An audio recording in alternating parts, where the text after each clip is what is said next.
दूसरी पुतली चित्रलेखा की कहानी।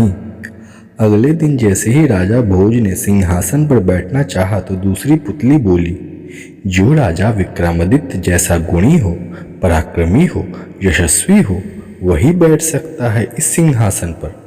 राजा ने पूछा, विक्रमादित्य में क्या गुण थे? पुतली चित्रलेखा ने कहा, सुनो। एक बार राजा विक्रमादित्य की इच्छा योग साधने की हुई। अपना राजपाट अपने छोटे भाई भर्तृहरि को सौंपकर अंग में भभूत लगाकर जंगल में चले गए। उसी जंगल में एक ब्राह्मण तपस्या कर रहा था। देवताओं ने प्रसन्न होकर उस ब्राह्मण को एक फल दिया और कहा, जो इसे खा लेगा वह अमर हो जाएगा। ब्राह्मण ने वह फल को अपनी पत्नी को दे दिया। पत्नी ने उससे कहा, इसे राजा को दे आओ और बदले में कुछ धन ले आओ। ब्राह्मण ने जाकर वह फल राजा को दे दिया। राजा अपनी रानी को बहुत प्यार करता था। उसने वह फल अपनी रानी को दे दिया। रानी का प्रेम शहर के कोतवाल से था। रानी ने वह फल उसे दे दिया। कोतवाल एक वैश्या के पास जाया करता था। उसने वह फल वैश्या को दे दिया। वैश्या ने सोचा कि मैं अमर हो जाऊंगी तो भी पाप कर्म करती रहूंगी। अच्छा होगा यह फल राजा को दे दूं, वह जिएंगे तो लाखों का भला करेंगे। यह सोचकर उसने दरबार में जाकर वह फल राजा को दे दिया। फल को देखकर राजा चकित रह गए।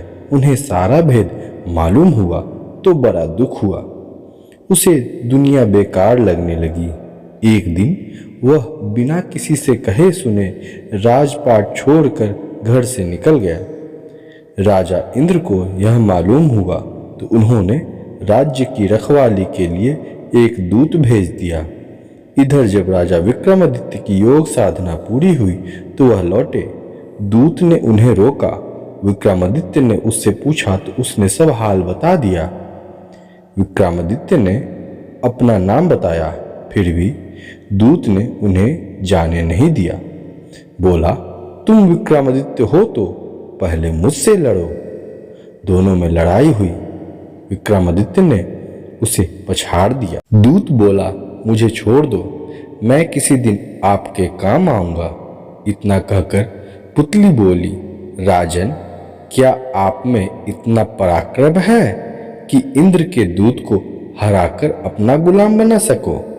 तो दोस्तों, ऐसी ही कहानी के लिए इस चैनल को सब्सक्राइब करें और यदि पसंद आए तो लाइक करें।